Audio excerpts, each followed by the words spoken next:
My name's Sarah Griffin, and I am one of your birth, parent search, and reunion coordinators through China Children's International. And Sophia and I are really excited about kind of this bonus episode that we have been working on for you. And it's really just to get to know us as your coordinators better, and we would love to share our stories with you. So as I said, I'm Sarah Griffin. I'm 24 years old. Right now, I am, I guess now, a fourth-year medical student. My dreams and goals are to become a family medicine physician, and right now I'm in the process of just kind of setting up different audition rotations in hopes of gaining a residency. And I live on the East Coast with my husband and my wonderful dog, Wags. My husband's name's Josh. I guess I'll mention that too. And then a little bit about me. I was born in Jiangxi province in China, and I was adopted at 6 months old, and I also had the privilege of growing up with another adoptee, my sister. Although we're not biologically related, we were adopted together, and we grew up in upstate New York. And so that's just a little bit about me. Hi, my name is Sophia Capri, and I'm the other birth parent search and reunion coordinator. I'm 20 years old, and I'm a current junior at Barnard College studying psychology and human rights. I was adopted from Yangzhou, Jiangsu province, and I have a 18-year-old brother who was adopted from Nanning in Guangxi. We currently reside in upstate New York, and I'm quarantining with my grandparents and my parents and my two dogs. So hey guys, so I'm kind of in a hiatus for my birth parent searching right now. Mainly it's because of the timing where I am in my career in medical school. It's just not feasible for me since I have to travel to different places for interviews and audition rotations, but I really want to pick it back up in the spring of 2021. So where I am right now is, I guess I started last year, and the first thing I did was a 23andMe test, which I think most people start there. 23andMe test, and I found some Facebook groups, yes, specific to my province, Jiangxi, and some wonderful, kind volunteers there. They were able to help me set up a poster where a lot of other adoptees from that same province, they also contacted this group, and they set up a poster too. It has, our pictures, our WeChat ID, and they would put that in different places in Jiangxi. So that's really all that I have actively done. And unfortunately, I really haven't gotten any results from either of those methods. Either the 23andMe, and second, the birth parent posters. So, and that's okay. That's okay. It's kind of what I expected going in, because truly the success rate, unfortunately, it is really low for so many different reasons, whether it be culturally, whether it be, this adoptee stopped searching in the middle, or, just plain old bad luck too. So I was expecting not, seeing any results from that. But after thinking about it for a while, I decided, I think I need to take a break, particularly because of medical school. And also, I just really need time to process the information and all of the possibilities. And the most, close possibility is obviously, what if I never find them? Because that's what's looking right now. Going through those, different, going through that in my head, coming to terms with that. I guess I'm kind of the person who likes to see the silver lining in everything. And so I also want to think of, well, what if I do find my parents? And so what I'm doing right now, just because I'm taking a little bit of a pause on the active parts of birth parent searching, I'm taking it more of as a time of self-reflection for me, for all the possibilities that might happen, including, as I said, with the hope of finding them. What would happen if I do find them? What if they, want to find me? What if I find them and they didn't want to find me? And just trying to go through those possibilities and try to be prepared as possible. And of course, every situation is different. Every person is unique. And so it's impossible for me to prepare completely. But in my mind, I'd like to do the best that I can, since I have this extra time too. So right now, that's where I am right now.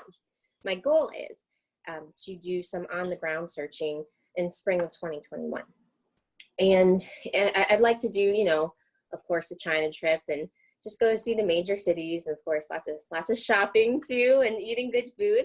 But of course, I'd really like to spend maybe a week in the city that I was supposedly from and born in, and of course, sightseeing, things like that, but as well on the ground searching too. And as to how I'll do that, to be honest, I'm not sure. I'm not sure if I'm going to use media, although our previous series with Charlotte and how she used media was really, really educational for me.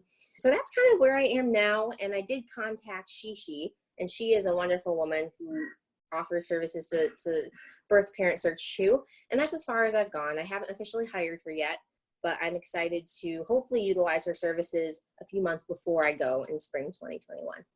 Great. Thanks for sharing, Sarah.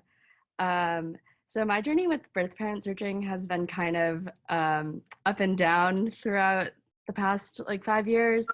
In high school, I really wanted to search, and I really wanted to find that missing puzzle piece. I know it's a cliche, but I really felt like a part of me was missing and I needed to find it. And I desperately sought that, but knew that it was going to be really hard. But yeah, like Sarah, I did the 23andMe test, Ancestry, I downloaded WeChat, I submitted posters for my province, joined my Facebook groups, but wasn't fully expecting much, but also was super optimistic at the same time.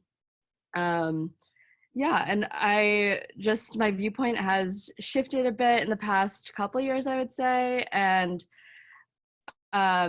also something to know about me is that I'm a person who wants to know the answers to everything, and to not have the answers for this huge part of my life was really hard. And but I also don't want to, I know that it's an emotional toll as well. And so I kind of had to weigh the cost of the emotional toll versus the wanting to search and the need to search.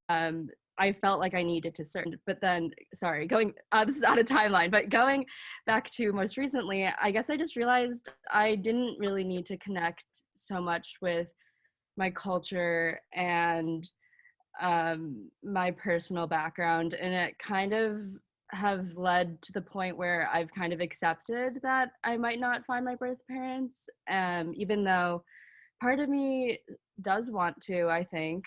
But I think when it comes down to it, the emotional toll, I just know I wouldn't be able to handle it if it wasn't the best case scenario in my mind. And that, I guess, would be, them wanting to accept me wanting to accept them, it being kind of this really this story where they had to give me up and there was no choice. And I know it's very fairy tale-y. So yeah, I guess I just kind of accepted that. But so that's where I'm at. But I think I'm not closing the door completely, and I think there's still kind of time to change my mind, and I have the rest of my life to do so. So yeah. Thank you so much for sharing, Sophia. So Sophia and I also wanted to talk about why we decided to become the birth parent search and reunion coordinators. So I'm going to be honest with you, I was not entirely sure what this position entailed. All I knew was I want to find my birth parents, and it would be so cool to be able to learn more about it and at the same time help other adoptees. And that's really where I started with this journey. And since then, I've just been so rewarded by this position, more than I even imagined. The community that I have found within CCI and for other adoptees who want to search too. And it's just helped me realize, that I'm not alone. I'm not the only one with these questions. I'm not the only one with these emotions. And I think a very big validating factor to me is it's okay that I think these things too.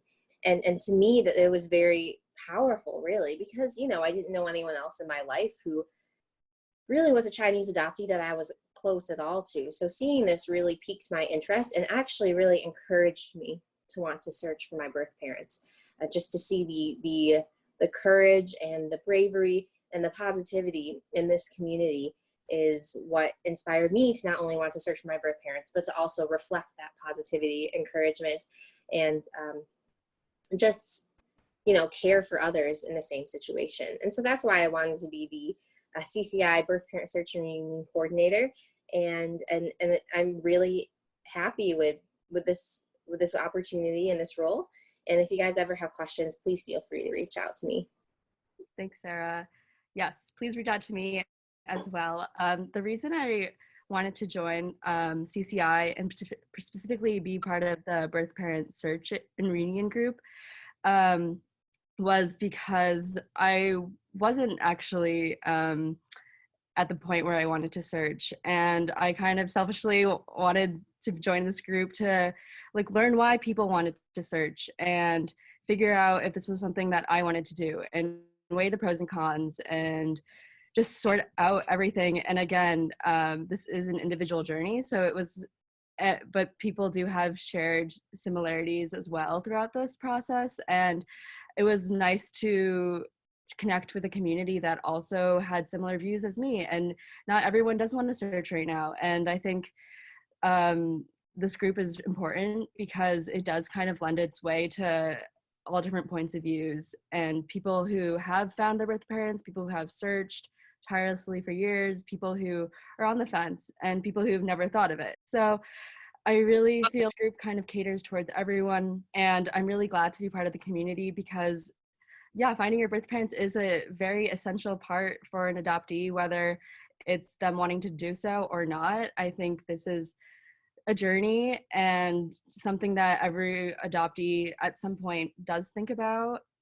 So I think this is a great group that centers on one of the more major points of being adopted. Definitely. Thank you, Sophia. Thanks for watching this bonus episode, the end of our webinar series. We just wanted to let you know that you can reach us through the CCI email or individual Facebook accounts. Thanks. Thank you, everyone.